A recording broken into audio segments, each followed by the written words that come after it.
오늘 예배 가운데도 하나님의 음성 듣는 복된 시간 되기를 소망합니다. 또 온라인으로 함께하는 모든 초소에도 동일한 은혜가 임하기를 바라겠습니다. 우리 살면서 좋은 그 경험들, 이런 경험은 참 직접 하면 좋겠다 싶은 경험들이 있습니다. 예를 들면 맛집, 그래서 맛있는 음식은 누구한테 맛있더라 하는 것보다 내가 직접 맛보는 게 가장 좋은 것 같습니다. 여행도 마찬가지입니다. 어떤 매체나 또 어떤 글을 통해서 읽고 듣는 것보다 직접 가서 체험해보고 또 공기도 맡아보고 이게 참 좋은 것 같습니다. 요즘 또 TV 보니까 이 집을 이렇게 소개해주면서 아주 너무 예쁜 집, 좋은 집, 그래서 여러분 그런 생각 해보셨습니까? 저런 집에 살아봤으면 좋겠다 이런 생각 말입니다. 여러분 앞으로 우리가 갈 천국의 집은 그거보다 훨씬 더 좋은 집인 줄 믿습니다. 여러분 특별히 여러분 직접 체험했으면, 제가 설교를 준비하면서 그 생각이 들었습니다. 하나님의 은혜는 여러분 직접 체험하시기를 축복합니다. 성령의 역사도 직접 체험하십시오. 하나님의 말씀에 대한 응답도 직접 체험하는 게 가장 좋습니다. 반면에 오늘 말씀에 보면요, 다윗이 이 체험한 이 어려움은 직접 우리가 체험하는 것보다 간접 체험으로 배우는 게 훨씬 낫지 않을까, 그런 생각을 제가 설교 준비하면서 해보았습니다. 여러분 다윗은 진정한 회개를 통해서 용서받고 하나님과의 관계가 회복됩니다. 하지만 다윗이 뿌린 죄악의 씨앗은 결국 열매로 나타나는데, 그것도 자녀들 사이에서 우려했던 일들이 벌어집니다. 결과적으로 보면 이 일이 다윗에게 내려진 재앙, 죄의 결과라고 볼 수 있겠지만, 이 다윗이 그 씨를 심었더라도 필연적으로 이런 일이 일어나야만 하는 것은 아닙니다. 우리가 도로에 운전을 하시다 보면 경고 문구가 있습니다. 사고 다발지어. 그러면은 조심하라는 말이죠. 속도를 줄이라는 말입니다. 그렇지 않고 그대로 달리면 사고가 난다는 말입니다. 성경 말씀은요, 우리에게 경고가 되는 말씀이 많습니다. 그래서 그 말씀대로 살지 않으면은 결국은 이런 일이 벌어질 것이다 라고 하시는 말씀이 심판이고 예언의 말씀입니다.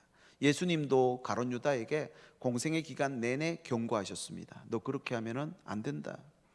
결국은 조심하지 않고 가룟 유다는 결국은 멈추지 않고 그 길을 갔습니다. 그래서 배반자가 된 것이죠. 하나님은 오늘 또 우리에게 죄에 대해서 가르쳐 주십니다. 죄를 그대로 짓고 있으면 결국 죄의 결과를 맛보게 될 것이라는 것이죠. 그러므로 이 죄라고 하는 것은요, 가능성으로 생각하셔야 됩니다. 죄를 지을 가능성을 죄성이라고 합니다. 오늘 또 저와 여러분들이 아무리 훌륭하고 아무리 거룩하게 앉아있다 하지만, 여러분 이번 한 주간 우리는 또한 죄를 지을 가능성을 가진, 죄성을 가진 연약한 인간이라는 사실을 기억하셔야겠습니다. 그 죄가 얼마나 무서운지 모릅니다. 오늘 말씀은 다윗이 지은 이 죄의 결과와는 별개로 암몬이 또다시 이 죄를 지음으로 인해서 생긴 일입니다. 그리고 이 모든 것들이 서로 조건이 맞아 떨어졌을 때에 무서운 죄의 결과가 오늘 다윗의 집안에서 일어납니다. 여러분 죄의 결과에 대해서 성경이 이렇게 말씀하시고 있죠. 로마서 6장 23절에 죄의 삭은 뭐라고 했습니까? 사망이다 했습니다. 다윗은 바세바 사건을 곧바로 회개합니다. 그러자 하나님도 그의 죄를 용서해 주셨습니다. 그렇다고 해서, 용서했다고 해서 하나님이 그 죄를 계속해서 지으면은 나타날 심판과 그 경고의 말씀이 사라지지는 않았다는 말입니다. 여러분 이걸 기억하셔야 됩니다. 하나님께서 오늘 또 우리에게 경고와 심판의 말씀을 주십니다. 그대로 멈추지 않고 달리면요, 그런 어려움들을 맛보게 될 것이라는 것입니다. 하나님께서 선지자를 통해서 주신 예언은요, 그 사람의 영적 상태에 대한 그 시점의 평가입니다. 그래서 지금 내가 이렇게 저주받았다고 해서 인생을 포기할 것도 없습니다. 내가 어떤 하나님의 복에 대한 그런 약속을 받았다고 해서 아무 경계심 없이 멋대로 살아도 된다는 말이 아닙니다. 여러분, 오늘 하나님의 말씀대로 순종하지 않으면 저주를 받는 것이고요, 하나님 말씀 앞에 고치고 회개하고 돌이키면 다시 그 모든 것들 선으로 돌이켜서 합력하여 선을 이루어 주시는 줄 믿으시길 바랍니다. 그러므로 오늘 또 저와 여러분이 어떻게 사느냐에 따라 결과는 달라집니다. 이번 한 주간도 말씀을 듣고 그 말씀대로 순종해서 살면 많은 것들이 달라질 수 있다라고 하는 여러분 그런 희망과 믿음을 품게 되는 복된 자리 될 수 있기를 소망합니다. 다윗이 바세바를 취하고 우리아를 죽인 그 상황에서 만일 그렇게 계속해서 그런 식으로 살면 이런 대가를 치를 것이라고 한 것이 하나님이 심판에 대한 말씀이었습니다. 여러분, 회개는 돌이키는 거죠. 돌이키면 그 심판이 그대로 일어나는 것이 아니라 경고로 끝나는 것입니다. 진정한 회개, 지난주 말씀드린 것처럼 우리가 진심으로 오늘 이 자리에서도 하나님 앞에 회개를 하면 하나님과의 관계가 다시 이어지는 줄 믿으시길 바랍니다. 그런데 이어진 이 관계를 세상 가운데 들어가서 나는 믿음은 믿음이고 또 세상은 세상이니까 그러고 다시 세상에서 관계를 끊어버리면 결국은 그 죄의 대가를 치르는 것이죠. 하나님의 말씀은 우리로 생명에 접붙이는 능력의 말씀입니다. 그러나 그 생명에 접붙이고도 그 삶이 따라가지 못하면 또다시 죄의 대가를 치를 수밖에 없는 것이 연약한 인생의 모습입니다. 그래서 여러분, 사람은 잘 변하지 않습니다. 우리가 아무리 회개하고 하나님 말씀 앞에 있다고 하지만 세상 가운데 가면 또 우리의 처지와 형편 가운데 들어가면 또 다른 반응을 하는 게 사람의 모습입니다. 그래서 성령께서 항상 내 마음을 주장하고 붙잡아 주셔야 이번 한 주간도 살아낼 수 있는 것이 인생이라는 것을 기억하시길 바랍니다. 오늘 이 사건 역시도 마찬가지입니다. 하나님 말씀의 특징이 그대로 나타납니다. 그들이 삶이 변하면 말씀하셨던 재앙과 심판도 경고로 끝나거나 아니면 다른 결과로 이어질 것입니다. 그러므로 이 사건은 다윗이 지금 죄를 지은 결과로 보면 안 됩니다. 다윗이 지었으니까, 죄를 지었으니까 숙명처럼 이 가정이 무너지는구나, 이렇게 보면요, 우리가 희망을 품고 살 수 없습니다. 이것과 별개로 또 다른 죄가 그 안에서 일어나고 있는 것으로 보아야 합니다. 다윗에게 아내가 7명이 있었거든요. 첫째 아내에게서 암논이 태어납니다. 셋째 아내에게서 다말과 압살롬이 태어났습니다. 그래서 지금 사건의 중심에 있는 암논과 다말은 서로 형제지간이긴 하지만은 어머니가 다릅니다. 배다른 형제죠. 이복 동생입니다. 그런데 오늘 13장 말씀에 보니까 암논이 다말을 사랑했다고 합니다. 여러분, 사랑했다고 하는데 이게 나쁘게 볼 수 있는 것은 아닌 것 같습니다. 암논은 그 이복 누이 동생을 사랑하다가 병이 났습니다. 여러분, 이 병이 무슨 병입니까? 상사병입니다. 여러분, 사랑하는데 누가 뭐라 하겠습니까? 아니, 사랑하면 안 되는 사람도 있죠. 그럼에도 불구하고 사랑하는데 어떡하겠습니까? 그런데 이 성경에서도 이 사랑에 대해서 이렇게 말씀합니다. 고린도전서 13장 13절에 그런즉 믿음, 소망, 사랑 이 세 가지는 항상 있을 것인데 그 중에 제일은 뭐라고요? 사랑이랍니다. 세상의 유행가의 90% 이상이 사랑에 대한 노래입니다. 그런데 말입니다, 여러분, 사랑인 줄 알았는데 사랑 아닌 것이 있더라는 겁니다. 여러분, 오늘 이 말씀은요, 우리 삶에 내 속에 있는 사랑 아닌 것들이 어떤 것이 있는지를 생각해 보고자 합니다. 첫 번째, 사랑 아닌 것은 이기심이 사랑이 아닙니다. 이기심. 내가 사랑한다, 내가 좋아한다, 내가 기뻐한다, 여러분, 이것은 사랑이 아닐 수도 있다는 것입니다. 암논은 처음에 그 누이 동생 다말을 사랑했을 때에 이것이 사랑이 아니었다라는 걸 깨달았어야만 합니다. 그랬으면 죽지 않았을 것입니다. 만일 진실한 사랑이면 변하지 않는 것이죠. 그런데 다말을 취하고 욕심을 채우고 나니까 다말이 싫어졌습니다. 그럼 이건 처음에 가졌던 이 사랑은 사랑이 아니었던 거죠. 단지 다말의 외모에 마음이 빼앗겼어. 그것을 가지고자 하는 안목의 정욕을 스스로 사랑이라 착각했던 것입니다. 암논은 누이 동생에게 돌이킬 수 없는 상처를 주었습니다. 그리고 암논 역시도 다말의 친오빠인 압살롬에게 살해되고 말았습니다. 자기만 생각하는 이 이기적인 마음의 결과가 뭔지를 보십시오. 상대방도 죽이고 나도 죽는 결과를 초래했다는 것입니다. 여러분, 한번 생각해 보시기 바랍니다. 함께 살아가는 우리 가족들, 사람들, 좋은 때도 있지만 미울 때도 있습니다. 여러분, 왜 미워집니까? 그리고 이 미움이 쌓이다 보면 도를 넘어갈 때도 있는 것을 보게 됩니다. 그래서 세상에 보면은 가족은 나 몰라라 하고 이기적인 정욕에 사로잡혀 오늘 또 죄 짓는 사람들이 없지 않습니다. 또 부모님의 마음도 이해하지 못하고 늘 감정적으로 대하고 그렇게 가족은 나 몰라라 하는 그런 자녀들도 없지 않습니다. 이렇게 자꾸 이기적으로 살아가면 상대방도 죽이고 나도 죽는 것입니다. 가정도 무너지는 것입니다. 가정폭력, 여러분, 가정과 폭력이 같이 있으면 안 되는 단어입니다. 어떻게 같이 있을 수 있습니까? 그런데 우리는 너무나 당연스럽게 가정폭력을 받아들입니다. 가정에는 폭력이 있으면 안 되는 곳입니다. 왜 서로가 죽입니까? 죽이는 말, 행동, 심지어는 요즘은 왜곡된 부모의 잘못으로 어린 자녀들에게까지 몹쓸 짓을 하는 일들을 우리가 여러분 매체를 통해서 보고 있을 것입니다. 여러분, 이건 사랑이 아닙니다. 처음에는 사랑인 줄 알았거든요. 사랑인 줄 알고 가정을 꾸린 것 아닙니까? 사랑 아닌 것에 마음을 뺏기면은 결국 사랑해서 결혼한 가정도 이런 일이 벌어진다는 것입니다. 사랑인 줄 알고 좋아했습니다. 좋아하니까 만나고 싶고, 만나고 나니까 헤어지기 싫고, 그래서 검은물이 팥불이 되기까지 사랑하겠노라, 평생을 동반자로 살겠다 약속했지만 살다 보니까 이게 아닌데, 내 마음에 안 맞는데, 나 이러려고 결혼한 거 아닌데 라는 그런 생각이 쑥 들어오는 겁니다. 여러분, 그러면 어쩌려고 결혼하셨습니까? 밥 얻어 먹으려고 결혼하셨습니까? 그러면요, 가정부를 들이셔야죠. 내 애를 키워주라고 결혼하셨습니까? 그러려면 보모를 들이셔야죠. 여러분, 정말 좋아하고 사랑해서 결혼한 것 아닙니까? 그런데 사랑이 변한 것 아닙니까? 이렇게 자꾸 생각하고 비교하다 보니까 원망하고 불평하는 마음이 내 안에 들어오는 겁니다. 뭐를 통해서요? 이기적인 마음을 통해서 자꾸 들어오기 시작하는 것입니다. 여러분, 다시 한번 성경에서 말씀하는 진리를 말씀드립니다. 고린도전서 13장 7절, 우리 같이 한번 읽어볼까요? 사랑은 모든 것을 참으며, 모든 것을 믿으며, 모든 것을 바라며, 모든 것을 견디느니라. 여러분, 정말 가족을 사랑하십니까? 그러면 모든 걸 견디고 바라고 모든 것을 여러분 믿어줘야 됩니다. 그것이 진정한 사랑이라는 겁니다. 그런데 이런 이기심을 통해서 사랑뿐만 변질되는 것이 아닙니다.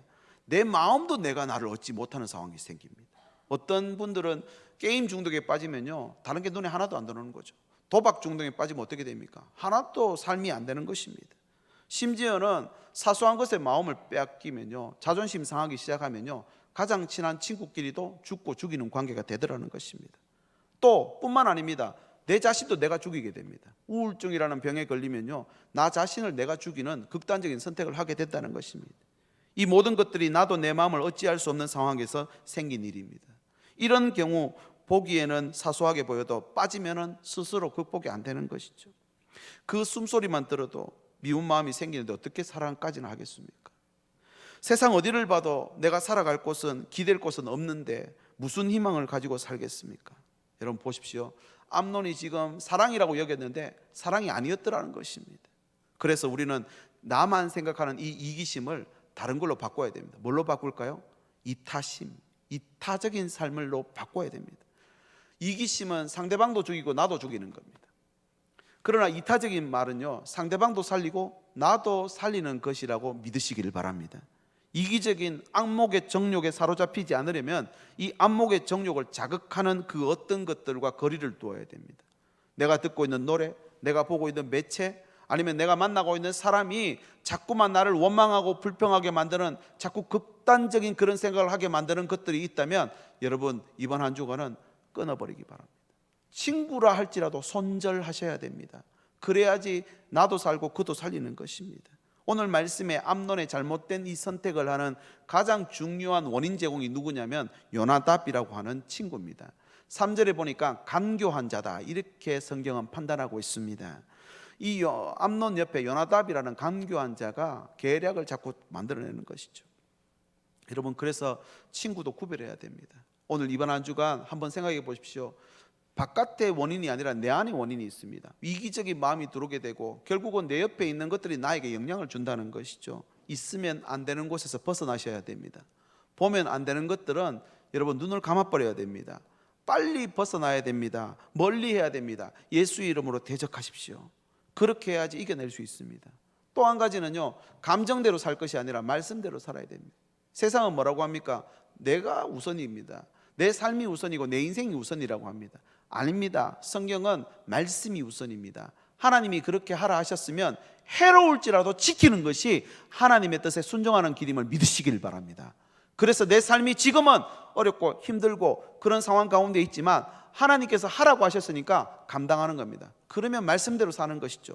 그러면요, 상대방도 살리고 나도 사는 것입니다. 내 마음에 그런데 미움과 증오심이 있을 때가 없으십니까?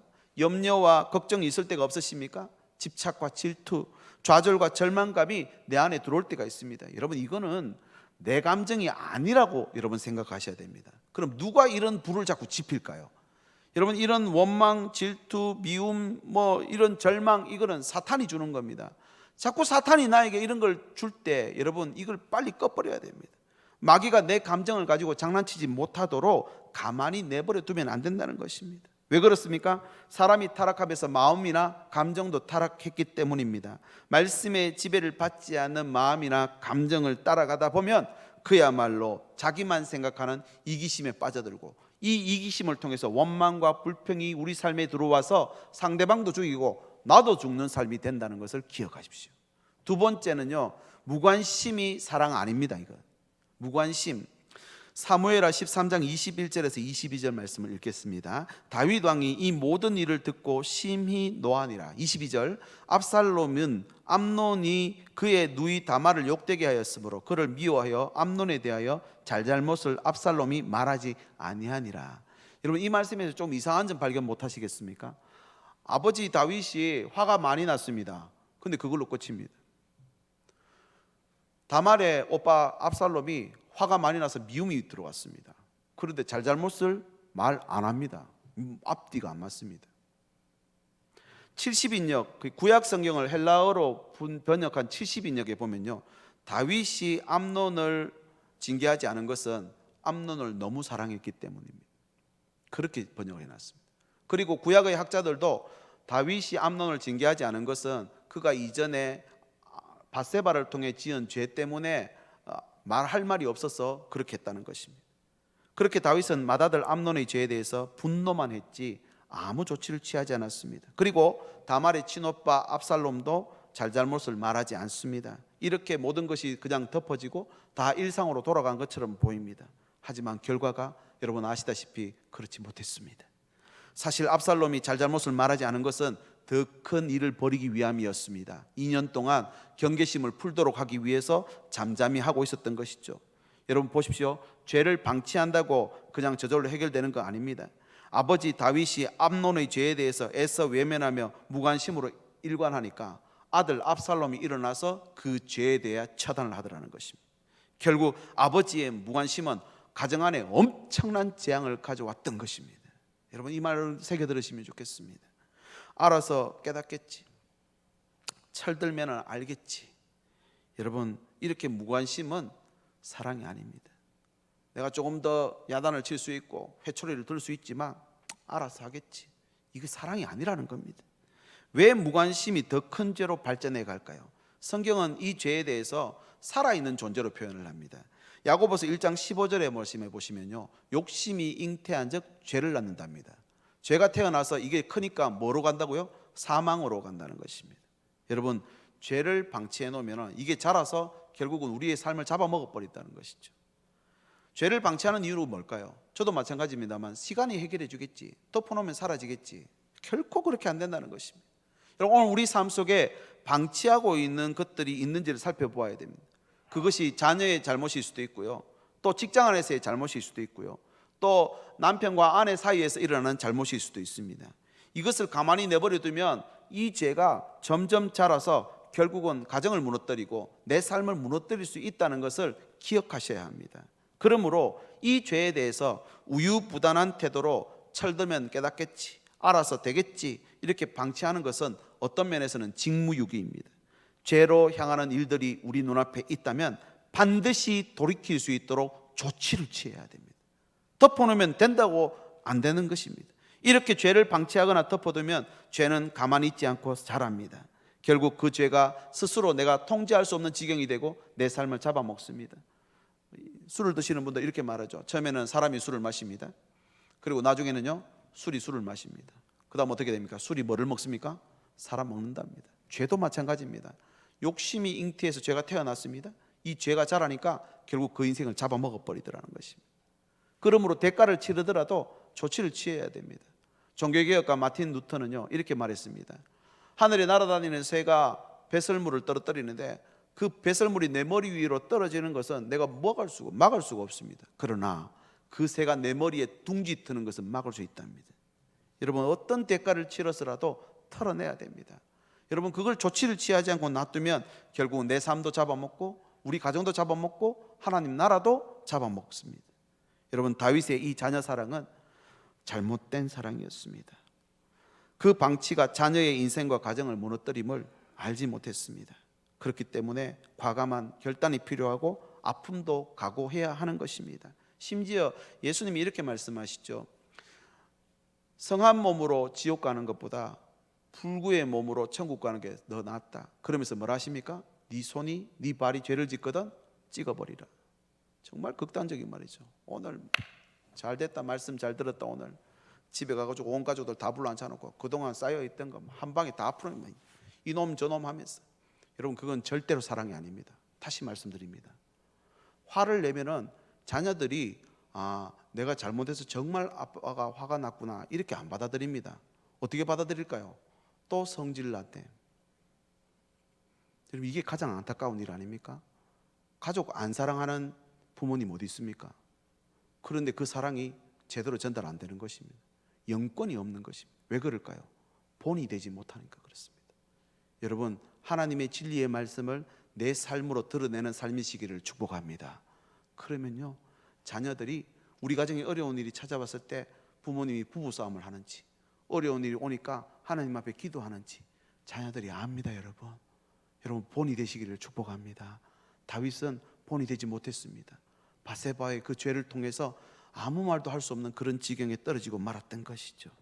여러분 그렇게 됐음에도 불구하고 이야기를 했었어야죠. 그런데 다윗의 모습을 보십시오. 이전에는 바세바와 간음했고 우리아를 살인하는 죄를 짓습니다. 이번에는 방치하는 죄를 지어서 그 결과가 어떻게 됩니까? 결국은 아들들이 죽어나갑니다. 무관심, 방치, 애써 외면하면 오늘도 반복되는 일들이 생깁니다. 여러분 그래서 묻어두고 있는 이 죄를 다 드러내야 됩니다. 숨겨둔 죄, 방치하고 있는 죄, 은밀하게 어디선가 내 삶 속에서 자라고 있는 죄들을 찾아내서 청소하는 이번 한 주간 될 수 있으면 좋겠습니다. 그래서 조금 전에 광고 드렸죠. 토요일 날 교회 청소도 하지만 이번 주는 내 삶도 한번 청소하시죠. 영적 대청소 말입니다. 그리고 주변을 살펴보십시오. 결단해야 됩니다. 다시 한번 이 시간 하나님의 말씀을 선포합니다. 그러다 결국 망합니다. 공든 탑이 무너질 것입니다. 마지막 세 번째는 참는 것이 사랑이 아닙니다. 여러분 압살롬은 암논의 죄를 용서한 것이 아닙니다. 단지 참고 있었을 뿐입니다. 2년 후에 압살롬은 2년 전 방법 그대로, 암논이 했던 방법 그대로 사용을 합니다. 암논이 아버지에게 다말을 보내달라 했죠. 압살롬이 아버지에게 암논을 보내달라 합니다. 그래서 형제들이 양턱 깎는 그 축제 가운데 초대했고 그렇게 술이 취한 암논을 그의 부하들이 죽입니다. 결국 2년 동안 결과로 봤을 때 그냥 용서하고 참고 있었던 거 아닙니다. 벼르고 있었던 것입니다. 경계를 거둘 때까지 벼르고 있었던 것이죠. 여러분 또 한번 우리에게 적용 한번 해보시죠. 꼭 참고 있는다고 문제 해결되시던가요? 아닙니다. 벼르고 있으면은 결국은 시한폭탄 안고 있는 것과 같습니다. 언젠가 터집니다. 그런데 우리는 그 벼르는 것을 참고 있다 이렇게 착각하고 있는 것입니다. 이렇게 참고 있는 것은 사랑이 아닙니다. 참고 있는 일, 벼르고 있는 일, 너 그랬지? 한번 두고 봐. 한번 걸리기만 해. 혼줄 한번 낼 거야. 이렇게 마음속에 갖고 있는 것을 오늘 성경 말씀을 통해서 말씀드립니다. 그것은 죄입니다. 죄가 뭐라고 했죠? 가능성이라 했습니다. 시한폭탄입니다. 이거 안고 있으면 결국은 나도 죽고 상대도 죽고 하나님 나라도 무너진다는 것입니다. 우리가 하나님이 아니시기 때문에 그 사람의 표정 봐도 알 수 없습니다. 그런데 결과가 무엇입니까? 형제의 난이 일어납니다. 왕자의 난이죠. 지난주 말씀드렸지 않습니까? 다윗에게 이제 대적은 없습니다. 주변에 아무도 없습니다. 그 누구도 다윗을 건드릴 수 없습니다. 그런데 보십시오. 자중질환이 일어났습니다. 다윗의 그 견고한 나라가 무너져 내리기 시작합니다. 뭐 때문입니까? 벼르고 있다가 이런 일이 벌어졌습니다. 분노를 못 참으니까. 용서하지 못하고 계속해서 벼르고 있으면 이 죄의 악순환을 끊을 수 없습니다. 그리고 자기도 죽습니다. 압살롬 나중에 반역을 일으켰다가 결국은 요압의 칼에 의해서 죽고 말았습니다. 제가 어땠을까 이렇게 한번 생각해 봤습니다. 압살롬이 그렇게 분노를 참지 못하고 벼르고 있지 않고 제대로 용서하고 아버지께 되든 안 되든 이야기를 해서 풀어냈으면 어땠을까요? 암논 같은 경우는 간음죄를 지었기 때문에 이스라엘 백성들에게 이 7개 간음죄라고 하는 것은 용납 안 되는 죄입니다. 그래서 야곱의 장자 르우벤도 결국 장자권을 박탈당합니다. 이 간음죄 때문입니다. 아마 암논도 그래서 절대 왕위를 계속 못했을 것입니다.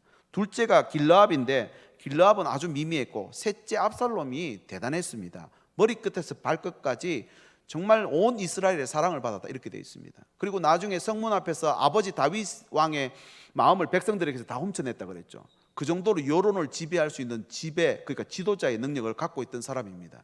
그러면 이대로 갔으면 압살롬이 왕좌에 올랐을 것입니다. 하나님께 심판을 맡기고 형과 아버지를 용서했었으면 그는 망하지 않았을 것이라는 겁니다. 여러분, 혹 내가 참는다고 말하면서 벼르고 있는 일이 있으시지 않습니까? 여러분, 그건 망하는 길입니다. 오늘 하나님의 말씀을 꼭 새겨 들을 수 있기를 소망합니다.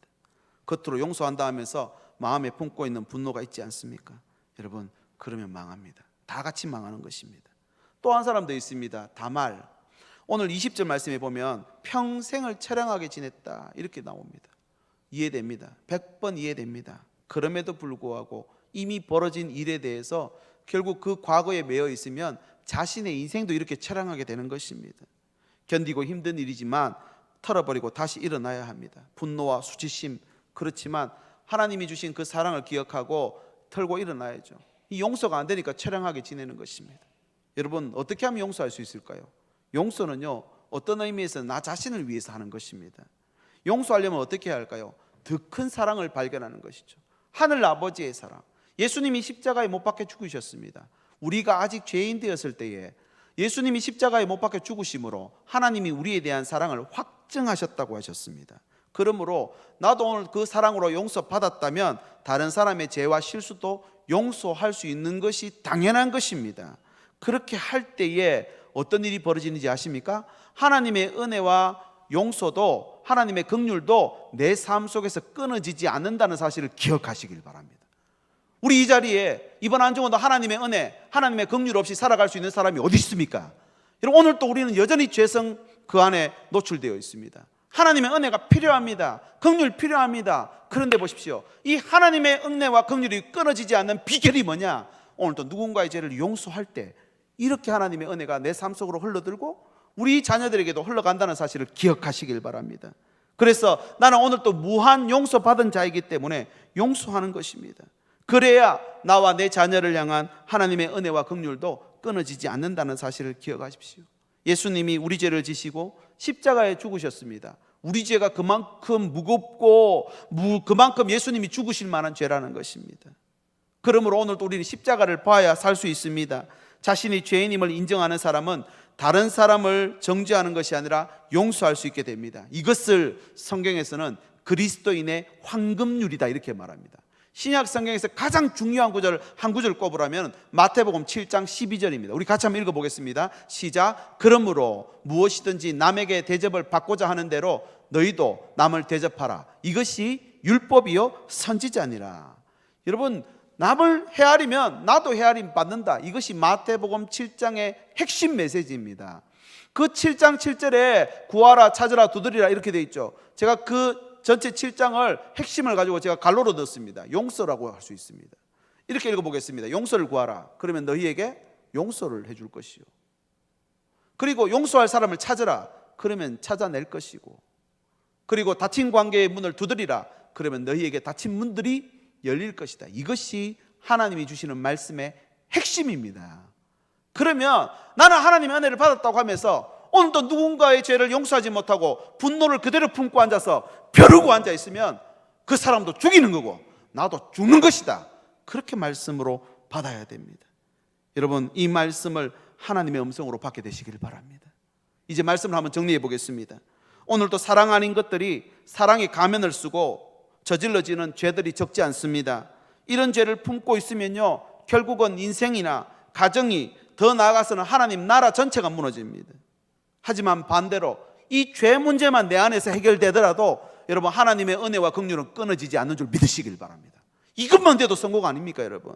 진정한 사랑은 그래서 외적인 조건에서 오는 것이 아니라 내면에서부터 올라오는 것입니다. 오늘 드린 이 말씀은 전부 내면에 대한 이야기입니다. 내 안에 있는 이기심, 내 안에 있는 방치하고 있는 죄, 내 안에 있는 분노하고 있는 벼르고 있는 일들, 이것들만 처리해도 하나님의 은혜와 긍휼은 끊어지지 않을 것이라는 거죠. 그러나 반대로 우리는 자꾸 밖을 봅니다. 바깥을 잘 보는 사람들은 다른 사람의 티는 잘 봅니다. 눈에 있는 티. 내 안에 있는 들보는 보지 못합니다. 따라서 그런 사람은 자신의 문제보다 남의 문제에 주목하고 판단합니다. 자신의 판단과 행동을 옳게 여기며 살면요, 이 내가 하는 모든 것들이 사랑이라 착각하고 앉아 있습니다. 받는 사람은 절대로 그렇게 못 받는데, 나는 사랑한다는 말하면서 분노하고, 사랑한다 말하면서 내 마음대로 생각하고, 사랑한다 말하면서 여전히 똑같은 죄를 반복하고 있더라는 것입니다. 지금 온 세계가 지금 브레이크 없는 기관차처럼 끝을 모르는 경주를 지금까지 해왔습니다. 2차 세계대전 이후로 정신없이 발전해 왔습니다. 그런데 그 발전 가운데 어두운 면들이 무엇입니까? 환경이 오염되어 버렸고요. 사람들은 빈익빈 부익부, 잘 사는 사람은 점점 잘 살고, 못 사는 사람은 점점 못 살고. 제가 선진국들을 이렇게 뉴스나 매체를 통해서 보면서, 야, 저분들은 지도자가 얼마나 잘해서, 저분들은 정치를 얼마나 잘해서, 이렇게 생각을 하다가, 아닙니다 여러분. 무엇입니까? 제국주의를 가지고 약한 사람들 거 다 뺏어와서 자기들 가져왔으니까 일 안 해도 먹고 사는 거죠. 여러분, 그렇게 정신없이 서로 경쟁하면서 앞을 향해서 달려나가고 있는 온 세상 사람들을 하나님이 이번에 한 번에 세워버렸습니다. 전체를 멈춰 세워버렸습니다. 셧다운. 무엇 때문일까요 여러분? 세상은 자신 안에 있는 배타심과 이기심을 보지 못한 채 군중 심리에 따라 생각 없이 휩쓸리는 무리입니다. 이런 군중이 사회를 개혁하는 위대한 변화를 만들어냈다라고 하지만, 위대한 변화는 만들어냈는지 모르겠지만 자기 자신은 전혀 변하지 못합니다. 왜 그럴까요? 이기심이 있고 무관심이 있고 결국은 분노, 참지 못하는 게 있으니까 그렇습니다. 예수님은 그런 세상 가운데 오셨습니다. 사람의 몸을 입고, 그리고 그 세상 가운데 은혜와 긍휼을 베푸셨지만 그 세상에 자신의 몸을 위탁하지는 않으셨습니다. 여러분, 이 진정한 변화와 개혁은 바깥에서 일어나는 게 아닙니다. 내 안에서 일어나는 것입니다. 바깥 문제에 주목하고 판단하며 행동하는 우리에게 이제 멈추고 자신을 돌아보라고 마스크 쓰고 거리 두기 하고, 그래서 혼자 있는 시간을 우리에게 주셨는 것 아닌가 싶습니다. 4월 중순을 지나 이제 계절의 여왕 5월이 기다리고 있습니다. 산으로 들로 사람들이 쏟아져 나오기 시작합니다. 여러분, 분주한 활동을 이번 한 주간은 잠시 멈추고 내 내면을 점검하는 시간으로 삼기를 소망합니다.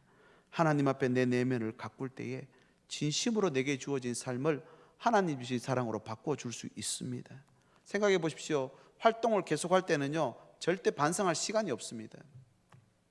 앞을 향해 막 달려갈 때는요, 뒤돌아볼 시간이 어디 있습니까? 바깥을 내다볼 때 내면을 볼 수 없습니다. 멈춤이 없는 이런 삶은요, 영적으로 어두울 수밖에 없습니다. 여러분, 너무 쫓기지 않습니까? 너무 여러분 바쁜 일에 시간이 도대체 어떻게 가는지 모르지 않겠습니까? 여러분, 이 거룩한 주님의 날, 구별된 날, 하나님 전에 올라오신 여러분, 내 내면을 돌아보고 내 안에 사랑 아닌 것들을 여러분 걸러내고 버리는 이 시간이 될 수 있기를 소망합니다. 그리고 그 버린 자리에 진정한 아버지의 사랑으로 채우는, 그래서 그 사랑 가지고, 진짜 사랑 가지고 살아가는 이번 한 주간 되시기를 예수님의 이름으로 축복합니다. 그래서 주님의 사랑, 주의 선하심, 주님의 은혜를 생각해 봐야 돼. 하늘보다 더 높으신 그 사랑이 오늘 우리 앞에 있음에도 불구하고 우리는 사랑 아닌 것 가지고 살아가고 있는 것은 아닌지요? 이 시간에 이렇게 한번 기도하시죠.